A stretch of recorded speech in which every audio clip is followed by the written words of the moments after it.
morning, everybody. Been a while since I've got on here and blabbed. How y'all doing? Excuse me. It's an early morning for me. Early morning for me. Oh, so I figure I'd get on here and see what y'all are up to. We've been busy. Yesterday morning, the kids had a soccer game, so didn't really have time to get on here and do much blabbing. But anyway, how y'all been? It's been a while since I think before the Colorado trip. There y'all are. We got Jackie in the house. Anybody else? What's up, y'all? And Brittany, Jackie and Brittany, what's up? I'll get a few of you in here before we start blabbing. Donna, what's happening? Yeah. All right. What y'all up to, man? This isn't too early, is it?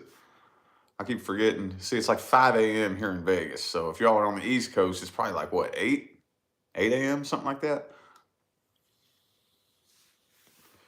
I don't know about you, but I ain't got nothing better to do. I was just sitting around playing on YouTube myself, too.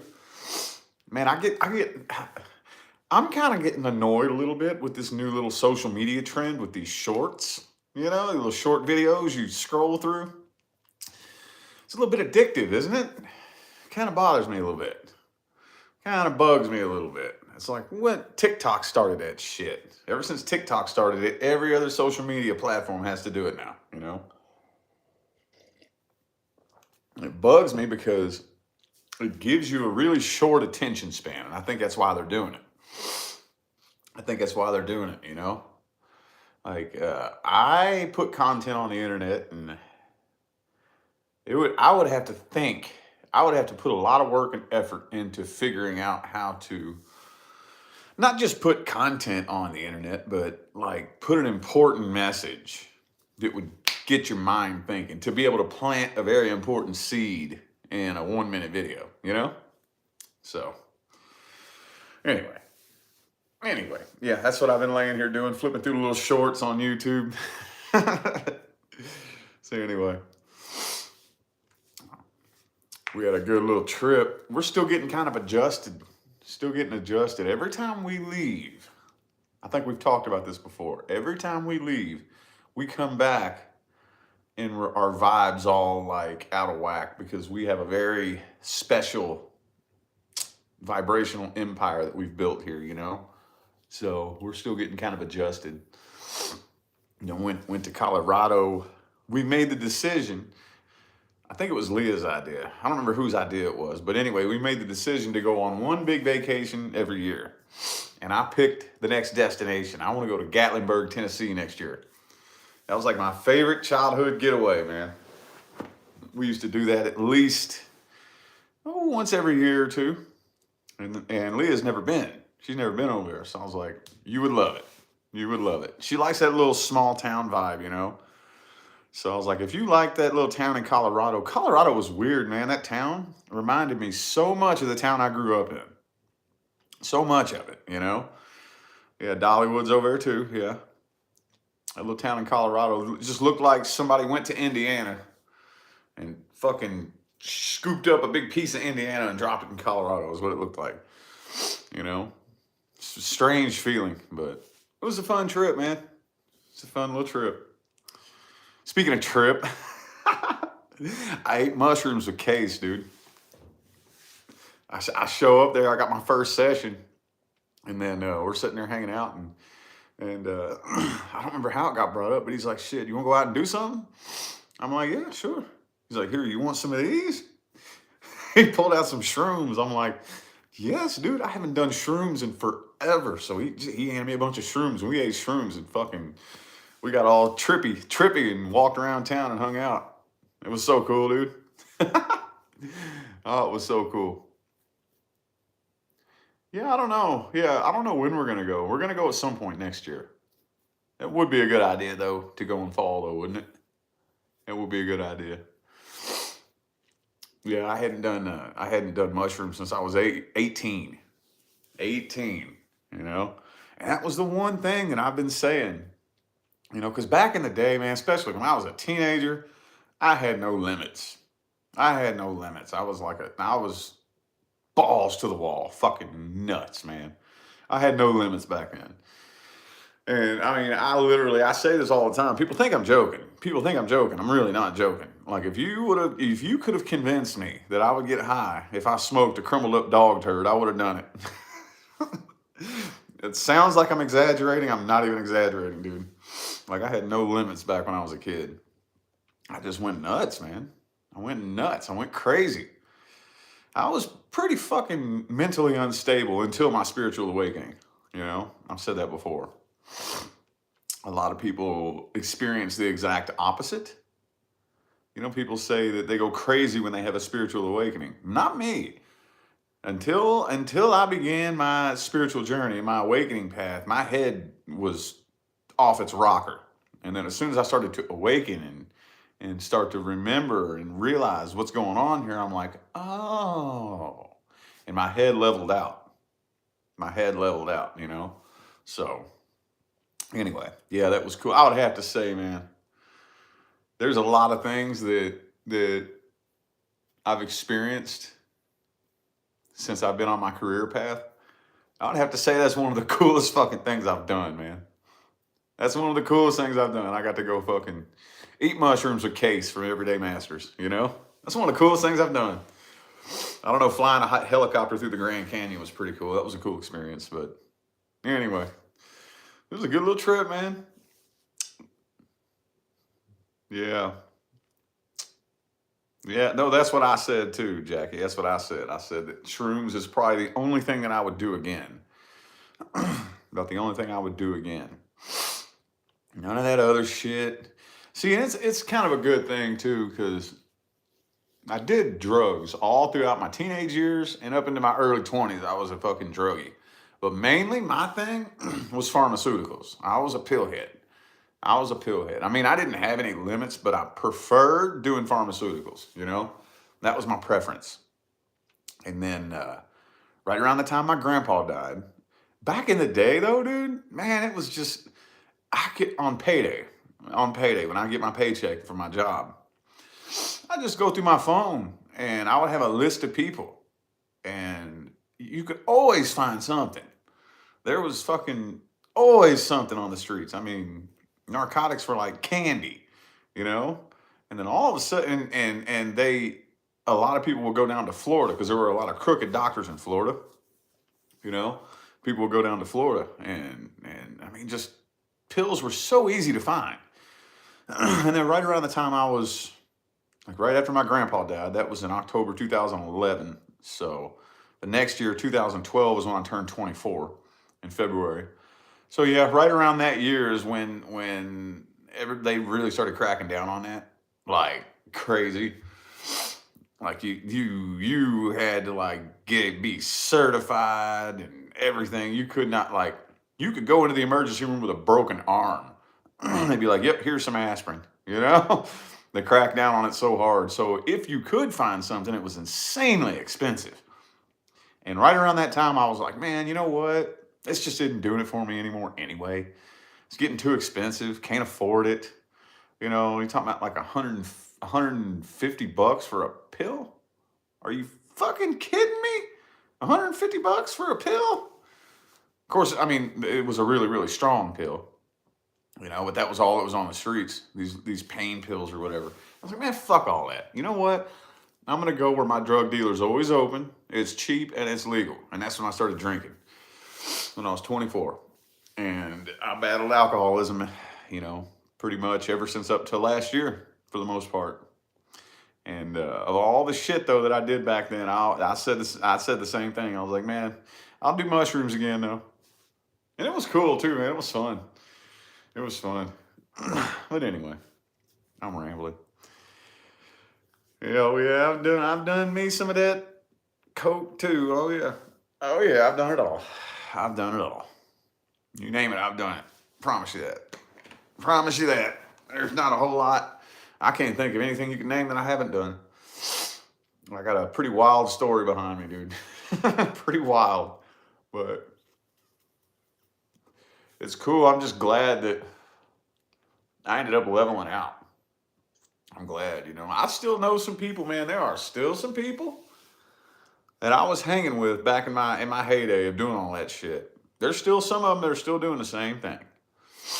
Still doing the same thing. A lot of them died though. I mean, you just when you start going down that road, your clock is ticking. Your clock's ticking. There's a couple of them that survived, and they're still doing the same shit. And I'm like, damn, still? I'm talking from back when I was 18. 16 years ago. I was 18. Still doing the same shit, man. It's a bummer. I just read this thing though. Somebody posted on Facebook where they posted a news article. It said Indiana is one of the most depressing states in the U.S. I think all the little states there in that little spot of the map are pretty fucking depressing, Indiana, Kentucky, Ohio. So if you live over there, you're probably pretty damn depressed. Yeah. I stayed there on my journey for about, a month and a half. I stayed there in Ohio, a couple weeks down in Cleveland, and then about a month up there by Lake Erie. And that was really depressing. Really like, get me out of here. I don't ever want to go back to the East Coast, dude. I love it out here out west. I love it. It's my home out here. It's my home. Even if we're still up in the air. We don't even know what we're going to do next year. We have been here now. This is our second year. Yeah, we're going on our third year here at April. April of 2020 is when we moved into this house. We don't even know what we're going to do next April. I don't want to leave. I'm good where I'm at. We'll probably end up moving houses, but I don't want to leave Henderson. Don't want to leave Henderson. I really don't. I told her though, I said, if we do, can we at least go to Summerlin or something? Like, do we have to? I just don't want to leave, dude. I really don't. If it was up to me, we wouldn't leave. If it was up to me, we wouldn't leave. We'd stay right here in Henderson. I think I want to either be in Henderson or Summerlin, one of the two. Those are like the two nicest areas in Vegas, I like them both. But if it was up to me, if I could rub a magic lamp and a genie come out and grant me a wish, I'd be like, just give me this house. But anyway, I'm babbling. I ain't got no landing point here. Anyway, it just really, when you're on a path like this, when you're on a path, you never know what door the universe is going to open for you. And that's just how we roll. Like, I got an idea of what I would like, but at the end of the day, it's going to be the universe's choice. Whatever doorway opens or doesn't open, that's what we're going to do. So that's just how we roll. I'd love to be able to stay here. But I learned a long time ago not to fight and try to force my way to happen. And I tell you, I promise you, dude, I have not been let down ever since I started living that way. Ever since I started living that way. I look back and I'm like, damn, the universe has not let me down. Not let me down. I'm always looking back like, holy shit, I'm so glad that it happened that way. Always. Every single time. Every time.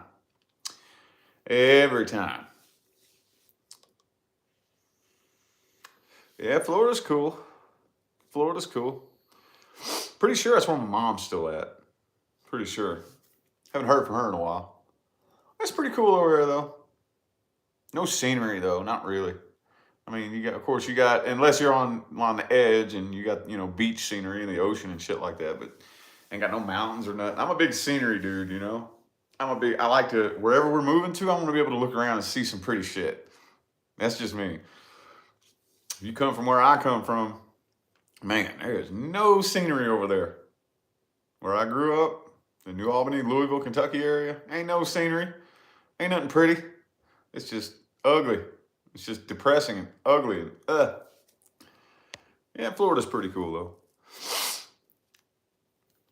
Oh, I didn't really teach myself to put my foot on the gas and take my hands off the wheel. I had to. I had no choice. I had no choice. I mean, I did have a choice. I could like have stayed where I was and possibly died, but I was just put in a string of situations and events to where I ran out of energy. Ran out of energy. And I said to myself, man, you know what? All right, universe, we just gonna do it your way. I don't even have the energy to fight it. I don't even have the energy to fight it. I don't have any fight left in me. I'm just taxed. I'm done. We gonna do it your way. You know? So I took my hands off the wheel because my arms were too fucking tired, you know? And then that's when everything started fucking happening for me. And yeah, so it wasn't really something I taught myself. It was just something that, looking back throughout my whole story, it's like, it's just funny that the things that I went through to learn the things that I learned and how much sense that makes now, you know? It's funny. I had to. I had to.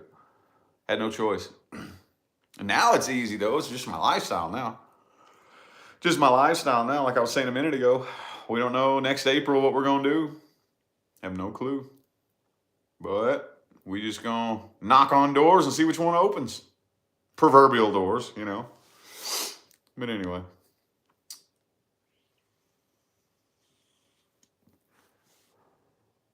Oh, you miss the scenery? Yeah, there's not much scenery in Florida. Not really, unless you're on the beach. That's pretty scenery. That's about it. But like in the middle of Florida, I'll never forget the first time I went through Orlando. I'll never forget that. Just hearing Orlando, Florida my whole life, I just assumed that it would be really, really pretty. Maybe I just went through the wrong end of town or something. I don't know, but it was nasty. I was like, ew, this is Orlando? Ew, it was a shithole, dude. I guess every city has a shithole in it. I guess. I don't know. But it was nasty. The end of town that I went through, we drove up under this overpass where there was like no shit. Like on each side of the road, like 50 homeless people up under each bridge. Like 50.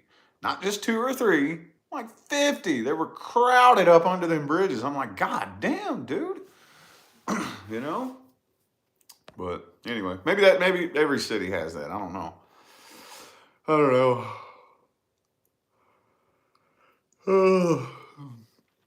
You remember what? Oh, yeah. Yeah.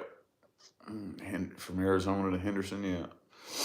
Oh, yeah, that was definitely a fucked up, scary ride because we didn't get to tour this house. We didn't really pick it. It wasn't like we went through and was like, okay, I want this house, you know? Oh, that house is perfect. We didn't get to do that.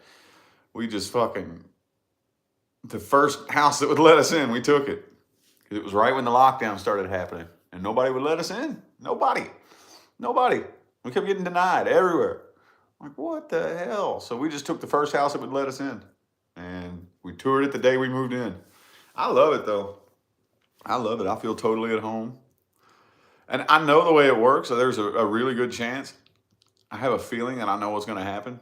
Because I'm so grateful and thankful for this, more than likely the universe is going to bless me with something that's beyond my wildest dreams. You know? That's the way it always happens. It's the way it always happens. As soon as I'm like really, really thankful for something, I'm good, I'm set, I'm thankful, I don't want nothing new, I'm grateful. The universe always blesses me with something bigger and better. Always. That's not why I'm doing it. I'm fine.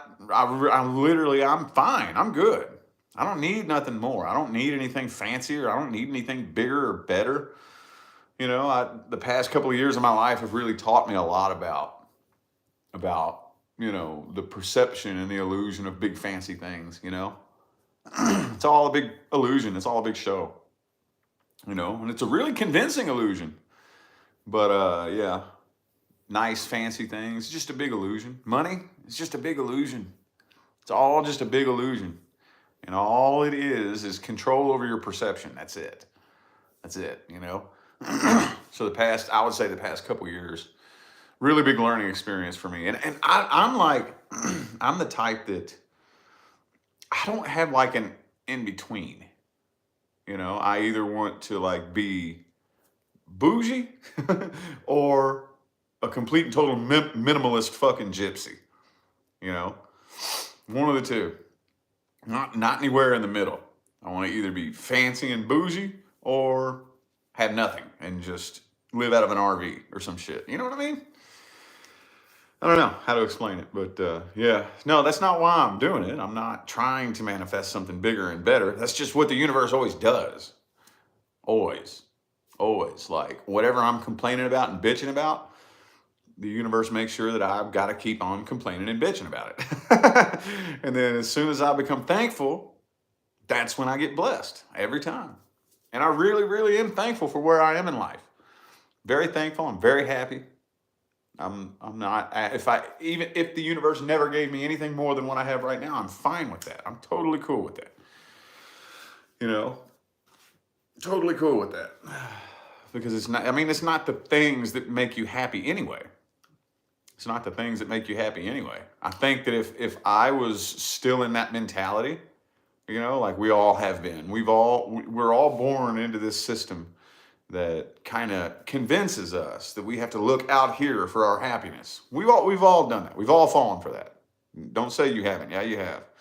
And back when I was still in that mentality, I don't know, man.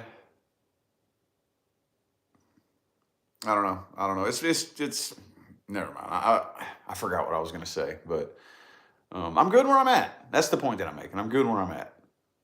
I'm good where I'm at. Yeah, you got to make it a habit to say that. You got to make it a habit to say I'm blessed every day. And when you first start doing that, it's there's not going to be a whole lot of emotion behind it. You know, not going to be a lot of emotion behind it because you still have the voice. You know, the voice in your head that talks to you. You got to reprogram that bastard. You got to reprogram that little sumbitch back there.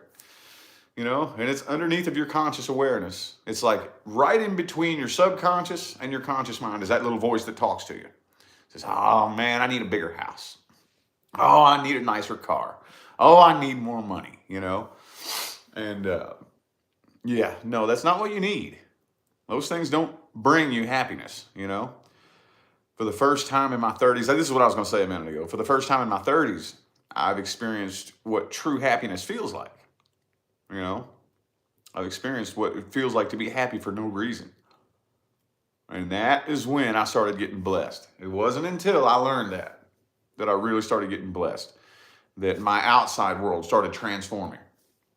You know, it wasn't until, and it's hard because like I didn't believe it either. I was just thinking about that this morning, about an hour ago. You know, back in the day, I was the type of person that, I mean, I seriously believed that I had to have a relationship and money in order to make me happy. I believed that, you know. And I can remember my grandparents trying to tell me, oh, you don't need no girlfriend. Oh, you don't need no woman. You don't need that. You're too young for that. And I didn't believe them. I thought, no, I need to be in love with somebody, and that's what's going to make me happy. I was convinced of that. I was very emotionally codependent, very much so. Very much so, you know, because that's all you would see. Back in the day before the internet really took off, you know, all you had to go on was music and movies and media. That's all you had to go on. And that painted this picture in your head of what life is supposed to be. You're supposed to be in a relationship. That's your number one priority. And I bought into it too, dude. I bought into it too. I was probably one of the most emotionally codependent straight men you ever met in your life. I guarantee I was. I was. And yeah, my life really didn't start transforming until I realized how to flip the happiness switch on myself, you know? So, yeah, that's good. Let go of toxic people, man. Universe will start blessing you when you start standing up for yourself like that. Yep. Oh, yes. Because you're demonstrating that you have love for yourself whenever you set boundaries. When you set boundaries and you just say, nope, no more, it ain't happening. I'm not dealing with this shit. It ain't happening. That's when you'll start getting blessed. That's what you got to start doing. I know that I remember back when I very first met my ex-wife, the girl's mom. I had no self-confidence, no self-esteem, no backbone. I could not stand up for myself. I was a scared little puppy dog with my tail between my legs, you know? And she took advantage of that. She took advantage of that. And this makes me feel like really guilty to say this, and it sounds really horrible, but I never even liked her. That sounds fucked up, don't it? I never even liked my ex-wife, let alone I never loved her, you know? Never wanted to be with her. Never really liked her. She was a Taurus. Okay, you take a stubborn ass Taurus, you know, that right there is like a Taurus doesn't like to take no for an answer anyway. But let alone me, who had no self confidence, no self esteem, and I was just a little puppy dog, and I couldn't stand up to her and tell her no, you know. So that was the only reason I was even with her. The only reason we even got married was because she wanted it, like, and she would not take no for an answer. I remember this is back in the day. You remember the Motorola Razors? Remember those? I had me one of them. I had me one. I bought it with my. You remember the very first stimulus checks that ever got sent out? You remember those? George Bush sent them out. Well, I remember when I got mine. It was only for like $350, but I went to Walmart and got me a Motorola Razor, and I was like so official. I felt so official. Well, anyway, I met my ex-wife on this dating site. It was called LouisvilleMojo.com. LouisvilleMojo.com. And like every time I would get my heart broke, I would just get on that dating site and just fucking play around. You know what I mean? That's what I did. When I was like, I would always be looking for like some kind of relationship to be in. And I would get into a relationship. And as soon as I'd get my heart broke, I would get on the dating site and just go fucking play games and be a whore, you know? And anyway, this is how I met my ex-wife, I swear. And I'm gonna tell you what it said, okay? So you would get on this dating site, Louisville Mojo, and it would say males online and females online. And it would show who was active now. And I don't know if I told you all this story or not. I might have, way back in the day.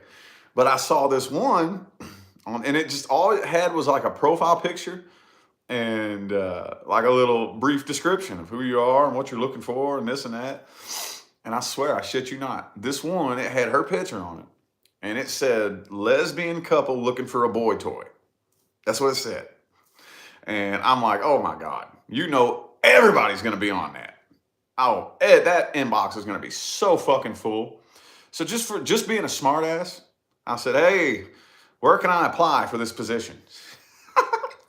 You know, that's all I said. I said, hey, can I apply for a position? And she responded. I was like, whoa. I didn't think in a million years you would even see my message. I thought it would just be so flooded you wouldn't even see me, you know? And so, yeah, that's how I met my ex-wife. That's how I met my ex-wife. Went and took him out one night and, yeah, brought him back home. And, yeah, she left her girlfriend for me. And, yeah. So, anyway, here's the story about the Motorola Razor, though. I accidentally washed it. I wasn't looking for no damn relationship. Are you kidding me? That's not what I was looking for. So anyway, though, I washed my fucking Motorola Razor, and it took me 2 weeks to make enough money to buy another one. I'm trying to think of what I was doing. I was working at UPS back then. Yeah, I was working at UPS part-time. So I was making like $200 a week, you know? So it took me 2 weeks to like get the money to go buy another one. So I go get another Motorola Razor. I take my old one that got washed, took the SIM card out, popped it in the new one, powered it on, and as soon as it came on, there she was, hitting me up. And I'm like, holy fuck. Like, dude, that's how obsessive she was. You know? 2 weeks later, you still blowing me up? Damn, dude. So, yeah, and I couldn't tell her no. And, anyway, I don't know why the hell I'm talking about this, but no, I'm in my early 30s. But anyway. So yeah, that, what point was I making? I don't even know what point I was making. Maybe I wasn't making a point. But anyway. So yeah, that's how I met my ex-wife. Oh yeah, we were talking about being like codependent and whatnot. Yeah. Okay, so anyway, I trailed way off, but Yeah, now though, and now at this point, whoever that was that said I'm in my early 40s, no, I'm in my early 30s. I'm 34. I'll be 35 next year. And I'm happy. I'm happy for the first time ever.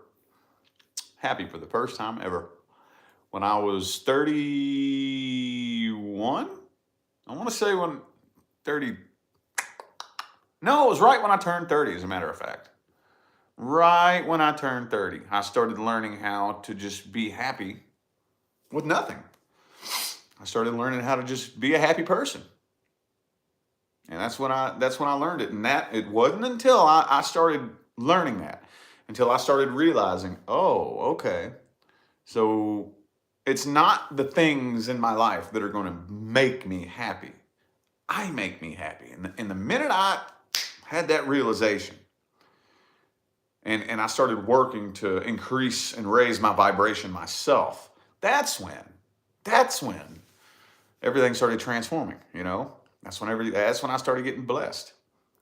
And now I'm just in a place in life where I have no complaints. None. No complaints. I'm trying to think of something that I could complain about, and I don't have anything to complain about. I really don't. I really don't. It's taken a while, but yeah. Looking forward to your 30s? Oh, okay. Yeah, I think, man, I'm going to tell you what. I know for me, everybody I've ever met, like, you can't say that everybody's exactly the same, but I think we're all very similar in many ways. Your 20s is like the beta testing phase for your adult life, you know? It's like the beta testing phase. I mean, I know that this doesn't apply to some people, but most of the people that I've met, the stupidest fucking shit you will ever do in your life, you'll do in your 20s, I think. And then as you start creeping up into your late 20s, though, this is something that I've noticed in everybody that I've ever met. As you start creeping up into your late 20s, 28, 29, 20, like between 27 and 29, you come up to this crossroads. You come up to this crossroads, and you have two choices: evolve or repeat. Evolve or repeat. Yep. You're either going to evolve past the stupid shit and the miserable shit, or you're going to go back and repeat it, and basically your 30s will just be a repeat of your 20s, you know? I think it's fun, though. Me and Leah were just talking about this because she'll be 30 this year. So that's what she's been going through, you know? And she definitely chose the evolutionary path, unlike anybody I've ever met in my life. Like, I've never witnessed somebody with my own two eyes evolve as much as she's fucking evolved. It's blown my mind. Just to sit back and watch, you know? She doesn't come to me for guidance. Rarely, rarely does she ever ask me for advice. Rarely. She just takes it upon herself. I just sit back and watch it. She does all of her own research. She takes it upon herself, and it's just fucking amazing. But I've been sitting back and watching that. And there's some people, like she has a friend. She has a friend who is getting up. They're right around the same age, and she's about to go do a repeat. You know, you see some people do that. Their 30s are just a repeat of their 20s. And I think those are the people that say your adult life doesn't begin until your 40s. I don't know.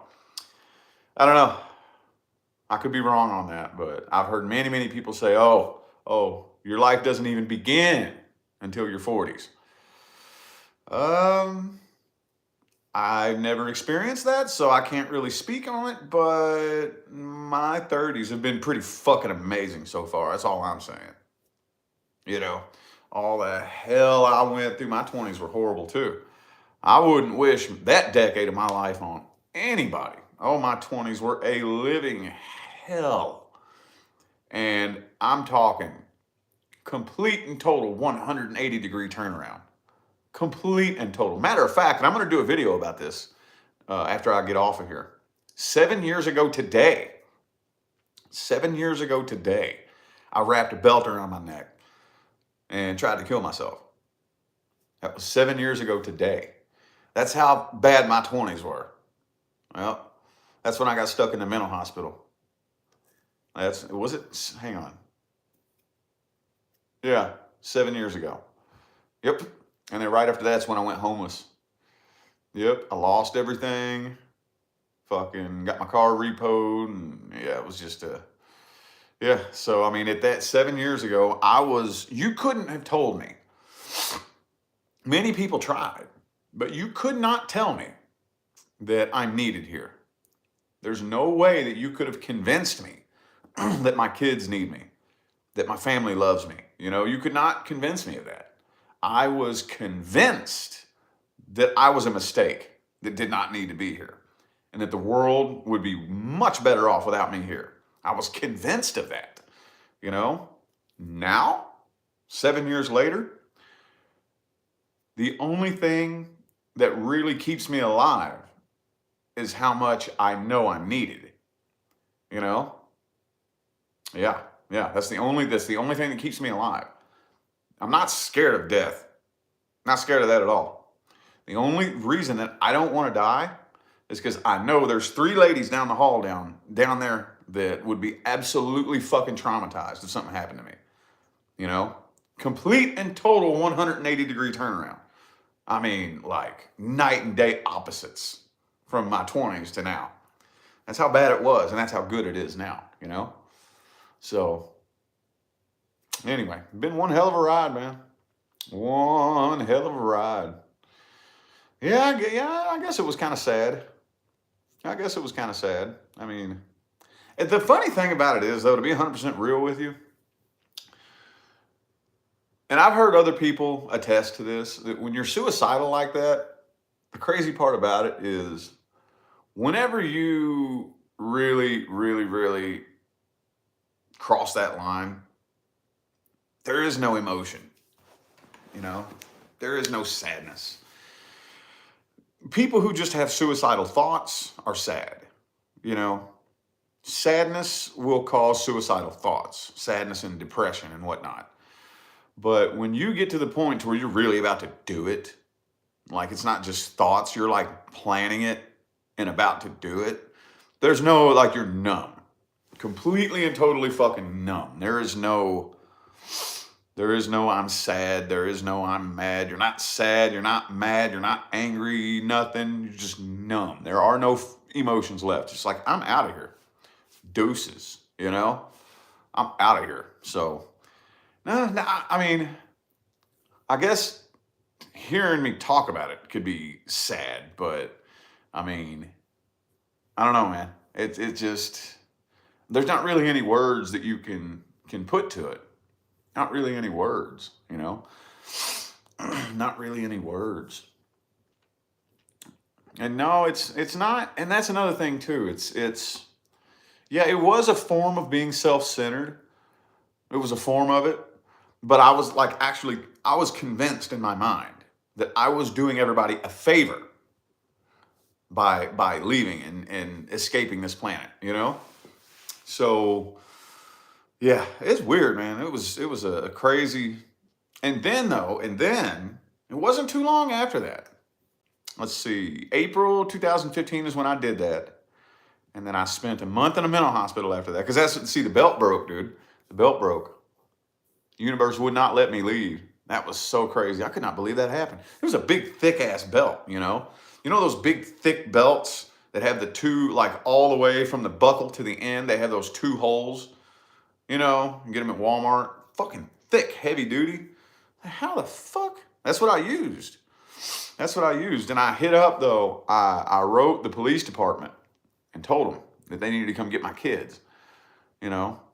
So, you know, the only thing I could think was, man, the kids could fucking burn the house down or something.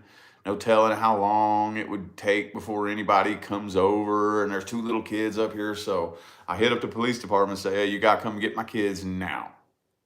And I wrote them on Facebook, and I saw the message send, you know? And then as soon as I saw them read the message, I threw my phone down and put the belt around my neck and dropped. And my next conscious thought, you know that feeling when you're kind of sort of waking up in the morning and you're half in and out of dream world? That's what I thought was happening. I was like, oh shit, okay. So do I go ahead and get up now, or do I wait for my alarm to go off? I thought I was waking up in the morning to go to work. I swear, that's how, like, it just, I don't know what it did to my head. I don't know how long I was out, but I regained consciousness laying down on the floor, but my eyes were closed, so I couldn't see anything. So I was like, oh shit, oh, it's time to go to work. Okay, well, do I just wait for my alarm to go off, or I was like, man, I'm cold, fucking freezing. So I started reaching to try to find a blanket to cover up with. And then all of a sudden my nails dug in the dirt. It was a dirt floor on my cellar. And I looked around, I was like, what the fuck am I doing on my cellar floor? And then I rolled over on my back, and then that's when I saw the belt tied up, and it broke. Fucking broke, dude. Damn thing snapped. And then right around that time, I heard boom, boom, boom, boom, boom, boom, boom, boom, boom. And I was like, oh, fuck. Are you fucking kidding me? Oh, shit. Oh, man. And then, like, that was so embarrassing, dude. That was so, and then so, yeah, they took me to the hospital to x-ray my neck, make sure I didn't break any vertebrae. And they stuck me in a mental hospital. And then yeah, I got out of the mental hospital, and my car got repoed while I was in there.